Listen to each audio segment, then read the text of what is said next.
Hello everybody, good afternoon and welcome to the United Stand. This is your latest Manchester United news and it's your Manchester United versus Southampton preview. We'll also be talking about these rumours about Luis Enrique now being a potential Manchester United manager option, as well as, is it time for Harry Maguire to be dropped? Is it time for Cristiano Ronaldo to come back into the team? Lots to discuss this afternoon and I hope you're all doing well. Sorry, I nearly thought I was going to cough. Sorry for being a little bit late. Computer issues. Should have been live at least 10 minutes ago. But you know when you have to restart and start. Really annoying. But lots to get into. We're live. I hope you enjoyed the video this morning from Old Trafford. Nice to be outside Old Trafford and good timing as well, because I almost, every day I just expect United to piss me off even more. And I was at Old Trafford today and they're unveiling their new banner on the back of the stadium, which was about this Tezos sponsorship deal. And, you can almost see the Glazers dancing around in a hologram from America. Look at more money coming in. Mark, if you're not on time, you should present the show with an Ollie impression for 5 minutes, says Hasha. Ollie's finished, mate. Don't talk about Ollie. And don't talk to me about bloody McKenna as well. Stop tagging me into my tweets about McKenna. No, McKenna's a great coach. He's doing well at Ipswich. I don't give a shit what he's doing at Ipswich. He was crap at United. So was Carrick and so was Ollie. I don't know where this mindset is. Oh, he's doing well at Ipswich. He must have been doing well at United. Have you seen the results? Did you see the results? I don't get it. I really don't. Anyway, let's get on with the show. And before we get on the show, it's a preview. So as you know, on a preview, we are sponsored by Ultimate Fan.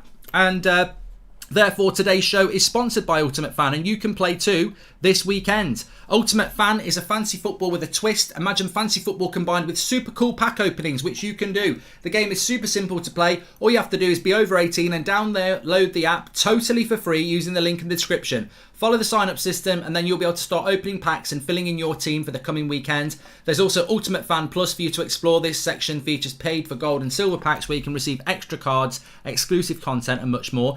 Each week there are prizes to be available for the teams that perform the best, and this week's prize pool is £8,500, which you could be winning some of. As always, if you want to check out my team, we have posted a pic on the United Stand Twitter page, and if you head over there, make sure to drop screenshots of your team in the comments for us to check out. If you want to take part in this awesome week's game, then hit the link in the description below and you can start playing Ultimate Fan today. Thanks again to Ultimate Fan for supporting the United Stand, and now we can move on with the rest of the show. And I suppose, the thing we're going to be talking about here is, I suppose that, we're probably looking at Manchester United's game against Southampton, and I suppose Ronaldo to start, question mark, as it says in the description, is a valid point, but I actually don't think it's a valid point. I think there's a lot to talk about this game, and obviously the manager's situation is pissing me off, but am I right in thinking, if you watched the show this morning, you're probably of the same opinion of me, that the leak that came out last night was a disgrace,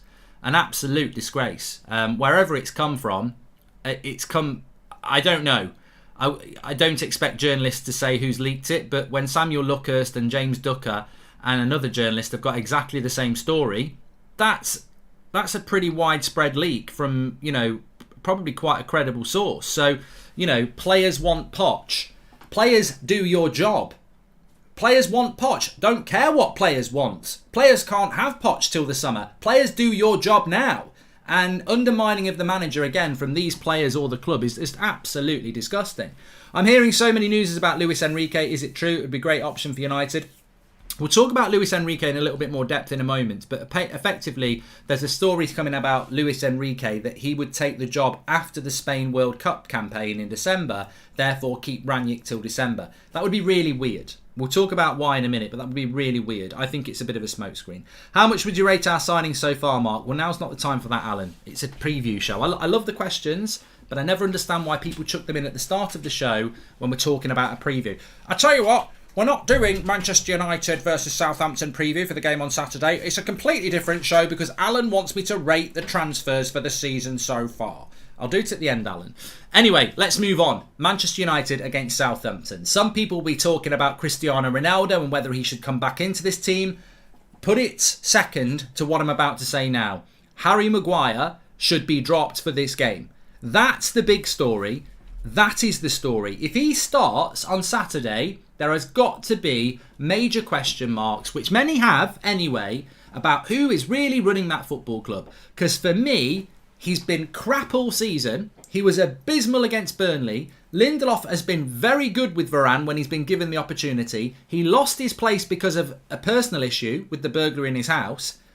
He should be starting on Saturday. He's the better centre-back. Maguire's been rubbish. I don't care about the captaincy. I don't care about the value. I don't care about his passport. I don't care about his wages. Maguire has to be dropped. And you can talk about Ronaldo, and we'll talk about that in a minute. And we can talk about the midfield.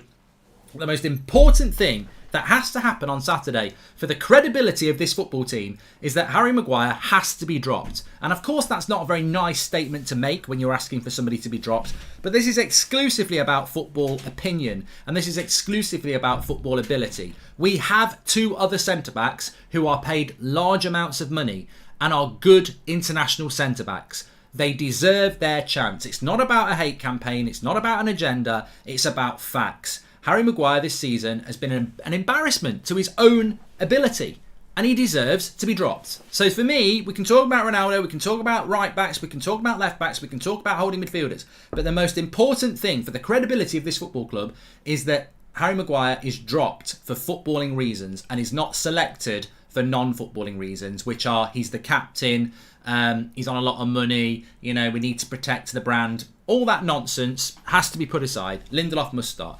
Hi Mark, your video this morning captured my mood completely. I can honestly say I've never been as fed up with a group of players as I am with this lot, says Ryan Burns. At some point you would hope they would engage their brain, keep their mouth shut and do what they're paid to do, which is put a shirt on, which is a privileged position, and play football to the best of their ability. I've got no interest in what you do for brand Manchester United. I've got no interest in what your opinion is on who should be the manager. None of you have won titles apart from Ronaldo, David De Gea and Rafael Varane. Phil Jones, I think, has won a title as well. None of you should be talking about who should be the next manager for Manchester United. Get specialists in to make specialist decisions, none of which you are. So, there's no way that Varane or Ronaldo or David De Gea are saying, let's get Pochettino. What touch points have they had with Pochettino? It won't be them. Ralph should walk away as he's done before. Out the Glazers, he would be a legend for that. Maybe he is waiting for a Champions League exit, says Srinvasin. Yeah, well, they've probably got Ralph Rangnick on a contract that he can't say anything about the Glazers because that's what every manager has to sign, isn't it? We know that already. Paul Pogba's won titles in Juventus. I mean, there are, Juan Mata's won the Champions League, hasn't he? So, I mean, I'm talking about Premier League titles and recent titles. Obviously, Varane's won the Champions League recently, but you know who it will be who want Pochettino, and it'll be the normal lot who cause the problems in that dressing room anyway, and it won't be the players I've just mentioned there. Anyway, let's talk about this game. So, Maguire's got to be dropped. I would stick with Shaw, I would stick with Delo, I would stick with De Gea, and I would stick with Varane. I'd actually change it in the midfield. I've not been in... I think McTominay last two games has done okay. We're Manchester United. I think we need a little bit more than okay. I watched Southampton last night against Spurs. I did a watch-along for it if you joined me for that. If you didn't join me for that, if you watched that game, you'll have seen a very good Southampton side who are very, very mobile in the midfield. Now, some might say, well, why are you playing Matic? Because I don't need Matic to be mobile. I just want Matic to sit in front of the back four and dictate the play. And I don't think McTominay can do that. And I think that McTominay as a defensive midfielder is still a weakness. And I think we need to change it up a little bit. So I would bring Matic in, even for an hour, just to give us a platform to build upon so that Pogba and Bruno can do their thing. Rashford needs dropping as well. Again, not a very good performance against Burnley. So I would go to Elanga on the left. I would put Sancho on the right. And Ronaldo starts up front because... at the end of the day, did Cavani do enough to keep Ronaldo out the team? Did it work? No, it didn't. Mark, many of my friends who support other clubs do understand why we blame the board for our problems and their control on the team. They blame Ralph and the players. Have you experienced this? Says Armin. Mate, you know what? I don't tell somebody what their soup tastes like if I'm not tasting it. So your mates can jog on. They don't know what we're having to suffer every day because they're not United fans. So I don't pretend to understand the intricacies of what's going on at Arsenal or other clubs. Tell them to keep their nose out. Anyway, let's get on with this. So Southampton against Manchester United on Saturday lunchtime. I actually think we'll win. I don't want to jinx it, but I think we will win. I know that sounds ridiculous because we couldn't beat Burnley, but having watched Southampton beat Spurs last night, they'll be on a high. They've played a day later than us, and I think it would be very difficult for Southampton to put in two performances like that in a row. They were so good against Spurs. Like the first half, it was 1-1. They could have been 4-1 up. They were so good. And then second half, they go 2-1 down and deservedly come back with 2 quick goals and win 3-2. I thought Southampton were magnificent last night, and I just don't think they're going to be able to do that level of energy twice in what is effectively 3 days. So it could go into our hands. We had a disappointing performance against Burnley. I think Southampton will open up more. They're another team that plays 4-4-2, but they're not as defensive as Burnley are. They're very energetic, they're very good on the ball, and they can create chances. But I just think because they beat Spurs, they might come to us a little bit overconfident, a little bit, if we lose, it doesn't matter because we beat Spurs. And I think it might play into our hands. I might completely have misread the room. They might come and play really, really well and take us apart. But I do think we will beat them because we have to beat them. And I think Southampton will have exerted a lot of energy in that game against Spurs last night. But where also there is a massive, massive, massive positive as well. If you're asking me right now who's going to get 4th place, and I'm asking you, I think we're going to get 4th place because we're the least crap out of the teams going for 4th place. I don't care how many games Spurs have got in hand on us. They've still got 2 games in hand. If they won them both, they'd be 3 points ahead of us. If they won one of them, they'd be level with us. But whether they're in Europe or not, they're capable of losing any game. And, Arsenal I'm going to watch tonight, watch along at 7:45, join me on That's Football. I'm not expecting Arsenal to be able to string a few results. I really think we will get 4th place based upon the fact that nobody else is consistent enough or is less consistent than we are. So, win on Saturday and we're probably looking a bit more positive again in the short term. The writing's on the wall. Get Pochettino in. He's worked with Kane before. Go for Kane in the summer and maybe even get Dyer as well. Double bubble, says Luke Jones. Luke, I think you've probably predicted something that's probably quite accurate, United will want a striker in the summer and Harry Kane has got a British passport and he'll sell a lot of shirts. You're probably predicting the future quite accurately. Pochettino with Harry Kane. But the problem, I would say, is that I'm not convinced by Pochettino, like many United fans. I think 3 or 4 years ago it was the right choice, but not now. We've also seen that Harry Kane is not Mr. Match winner on his own. Harry Kane can have bad form. Harry Kane can be very quiet. Harry Kane can drift out of games. We saw it in the Euros. We've seen it for Spurs. Harry Kane can just be another Cavani or another Ronaldo who, look, very good striker, but if you put him in the wrong system, nothing's going to happen. So I wouldn't be surprised if that was United's plan. Pochettino, Harry Kane for the shirt sales, £100 million signing. We ride out another summer. But I'm telling you, next season we're in trouble. I'll tell you when I don't think we're in trouble, and at the moment I think next season we're in trouble. I'm not going to sit here and go, woohoo, 4th place, we're back in the Champions League. There's no medal for that. What people don't realise about Champions League football is, alright, humour me, okay? Where we are now, do you think this is possibly the worst position we've been in since Sir Alex Ferguson retired? Yes, it is. I think the club is at a very low ebb at the moment, and we're possibly in the worst position we've been in since Sir Alex Ferguson retired. We're still in the Champions League, and we're in the race for top 4. What's so good about finishing 4th place? Next season, we're in the Champions League, and we're in a race for top 4. What, like we are now?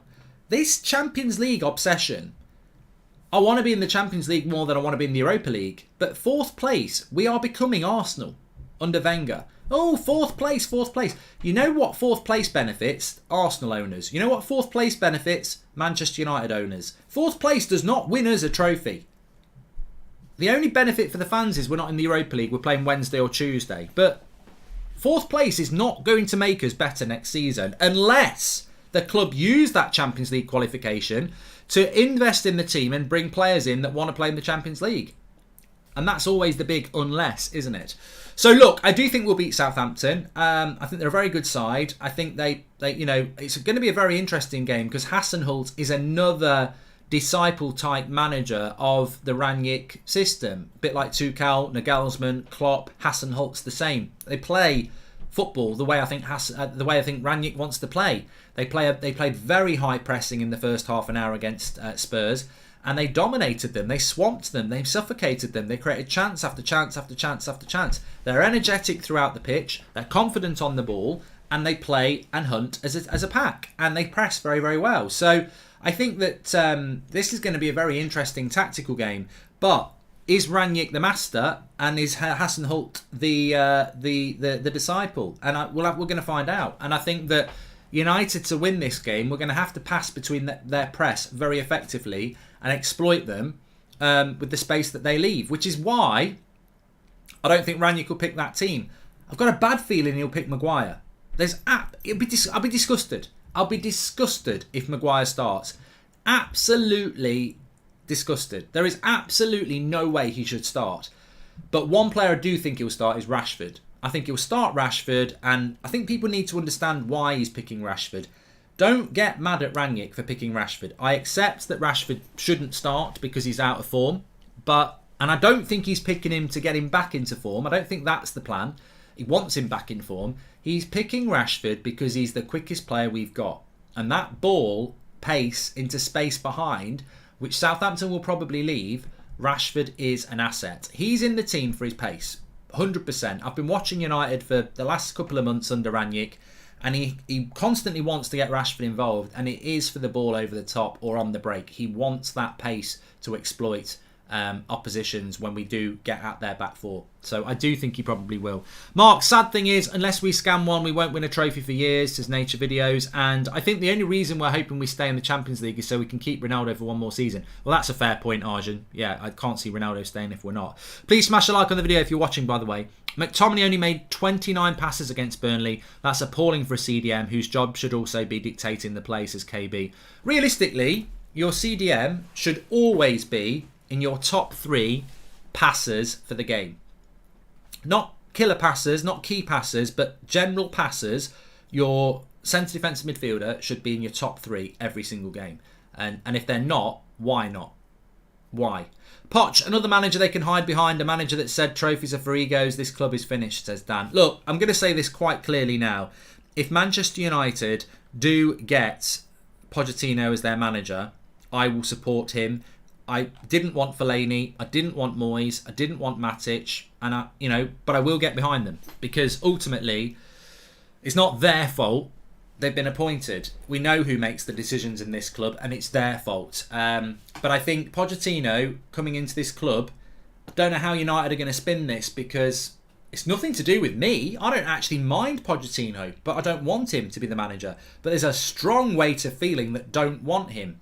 You can't appoint a manager at Manchester United when you're going into your 10th season without a title race and the fans don't want him. He's not a popular choice. And there is a general consensus around Pochettino that he is not good enough. He's a good coach, but he doesn't win things. And look, he ain't going to win the Champions League. So he'll fail at PSG over 2 years. And I just don't think he's anybody. It's funny, I was speaking to some Liverpool fans yesterday, and they were saying, if you get Ten Hag, we'd be worried. If you get Pochettino, been there, done that, seen that, not worried. I'm not worried about Pochettino. So, you can learn a lot from what other fans think, and I just don't think Pochettino's the right man, and United, I think, are making a big mistake in doing it. But look, I'd love to be wrong. But on Pochettino, I've been very consistent, even with Ollie a year ago. Just over a year ago. Remember when we lost to Istanbul, and I think it was Luckhurst was on about United had spoken to Pochettino, which I no doubt they had. I said at the time, doesn't feel right. I'm not convinced about the Pochettino bandwagon. Some people really, really want him. I'm not actually that convinced. And I think he's a good match for United because he symbolises everything that United are. Steady pair of hands, marketable, clean image, good for brands, good in an interview, but ultimately isn't going to rock any boats. Used to working at clubs where he doesn't get any money. He ticks every box because he's not. I don't think he's overtly ambitious. He did come out with that comment about trophies being for egos. I think he's perfect for United because he's not overly ambitious. He works well without money. He's got a good brand image, and he's desperate for the United job. I think that's the biggest thing. He's desperate for the United job. I think someone like Ten Hag, or a decent coach who's trying to build a career, they'd look at United and go, well, I'd like the job, but I'm not desperate to ruin my reputation in a club that's not going to let me spread my wings. And I think that's ultimately why the club want Pochettino. The thing is, even if you want Pochettino at United, right?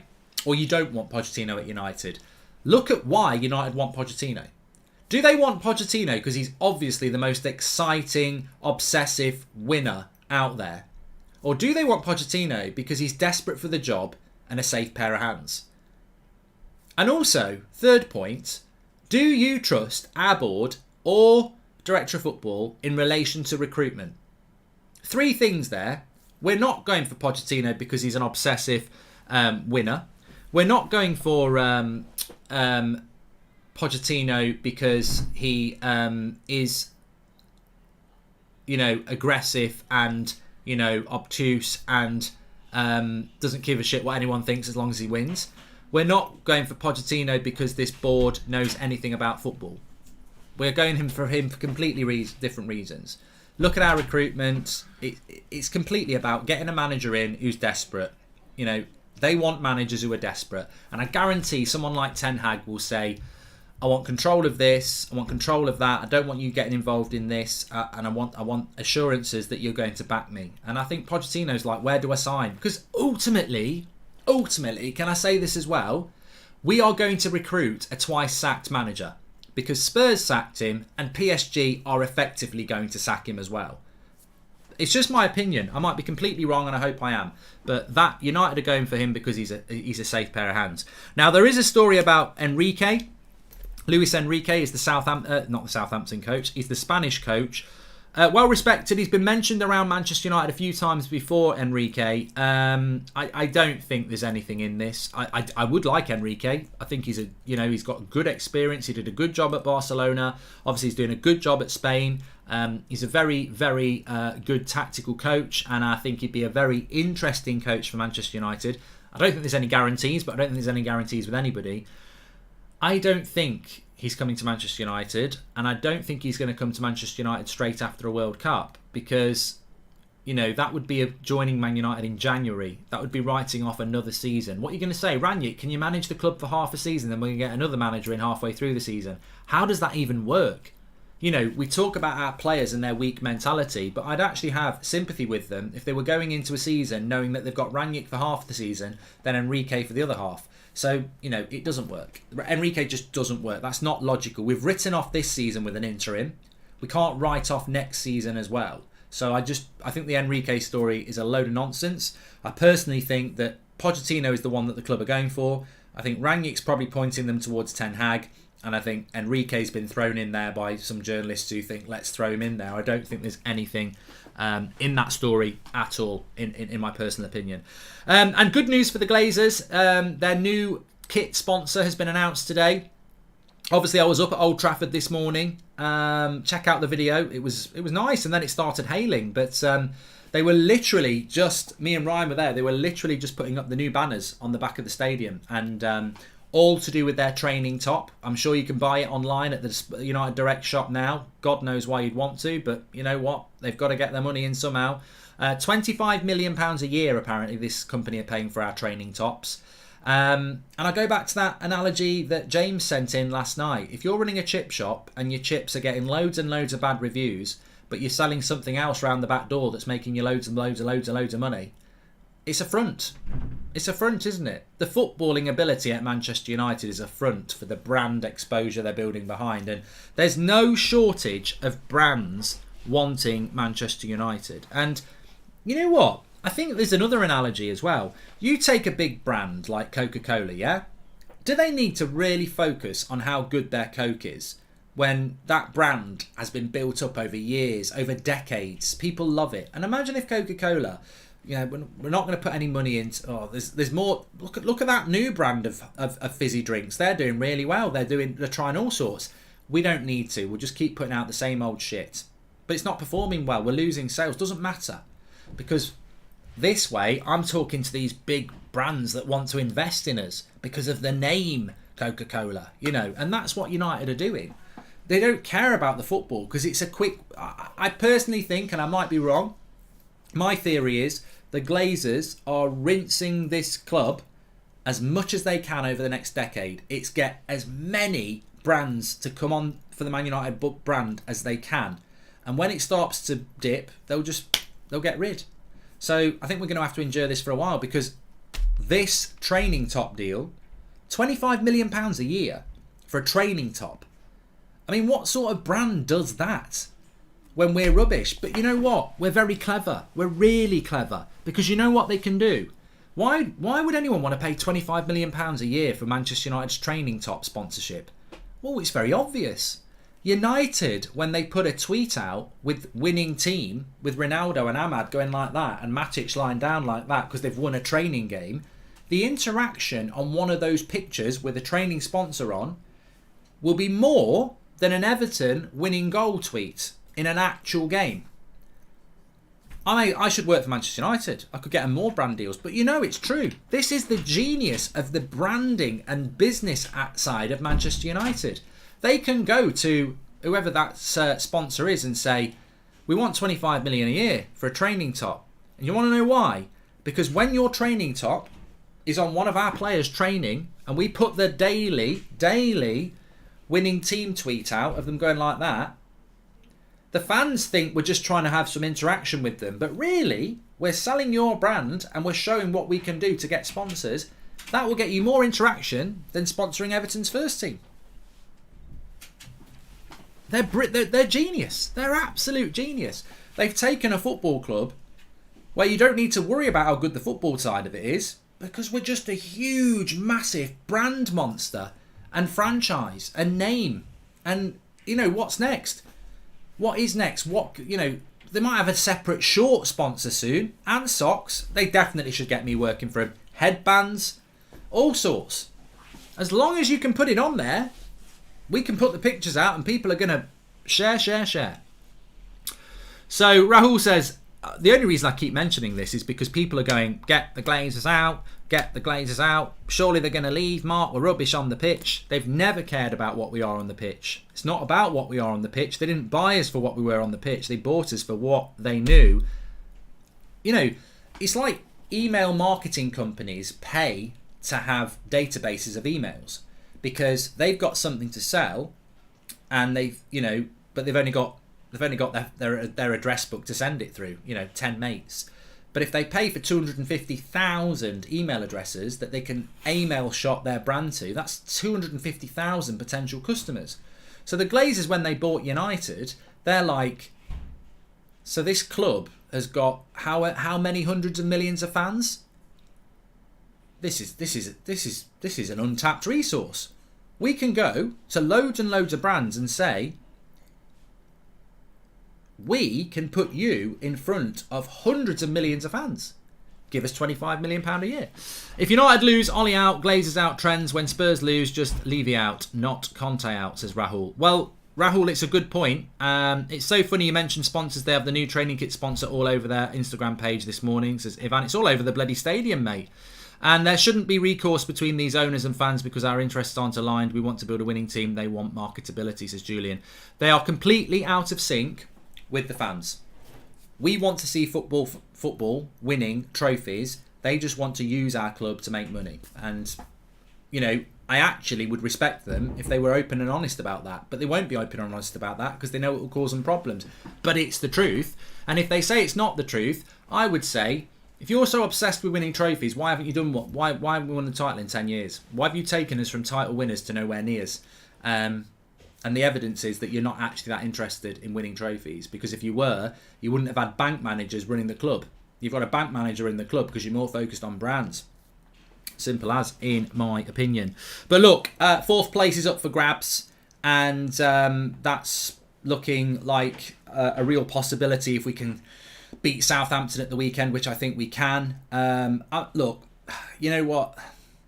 It's hard. It's never hard to support Manchester United, but it's hard to support what the club stands for at the moment because it's so mercenary. It really is. And, mercenary is not just about chasing brand deals. Mercenary is also about protecting your own interests.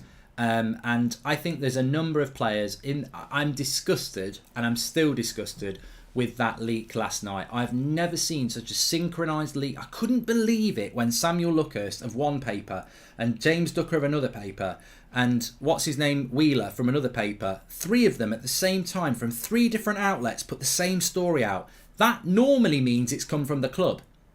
But they were saying it's come from the players. But it can't be coming from one player. I doubt one United players rang 3 journalists up and said this is the story. But that went out last night, and it's disgusting that the players want Poch. They've just drawn to Burnley, and we're undermining our manager again. I was disgusted by it. I really, really was. And, you know, Splash says it's definitely from the club. It felt like it was from the club. It did feel like it was from the club. But why quote that that's what the players want? I personally stand by what I said this morning. I think the club are trying a charm offensive because they know they want Poch and they want the fans to get excited about Poch.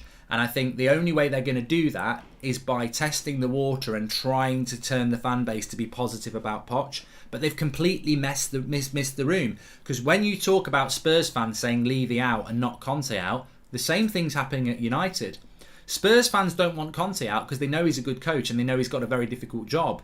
United fans aren't saying Rangnick out. They're turning on the players and the board because they know that the board and the players are the long-term problem that's been the problem for a while. They know that Rangnick has... I've never known a manager have to face what he's had to face. I think it's disgusting. You know, he comes in, gets no bounce, half an hour bounce against Crystal Palace, and then the players are like, sod this, it's too much hard work. Dressing room unrest, refusal to sign players, refusal to sell players, and then general leaks about everyone wanting a different manager. But I'll go back to what I said. The reason the club want Pochettino is because he's desperate for the United job. That's as simple as it gets. They've got no idea about his style of football. They've got no idea about him winning trophies. They've got no ideas about whether he's even still a relevantly good manager. And effectively, Spurs sacked him and PSG are going to sack him. And we're like, we want Poch. And then they've got to try and do a charm offensive because basically they just want another safe pair of hands to protect them and make the brand look good. And Pochettino's desperate for the job and he likes working for coaches that don't give him a lot of money or don't give him any control. He's had a lot of money at PSG, but he hasn't got control. They've got a technical director. He didn't have a lot of money at Spurs. He's a safe pair of our hands, and that's why they want him. And I think that's why we're getting these leaks because they're fully aware that the fan base doesn't want him. The majority of the fan base don't want him. Some do. So they've got to try a charm offensive.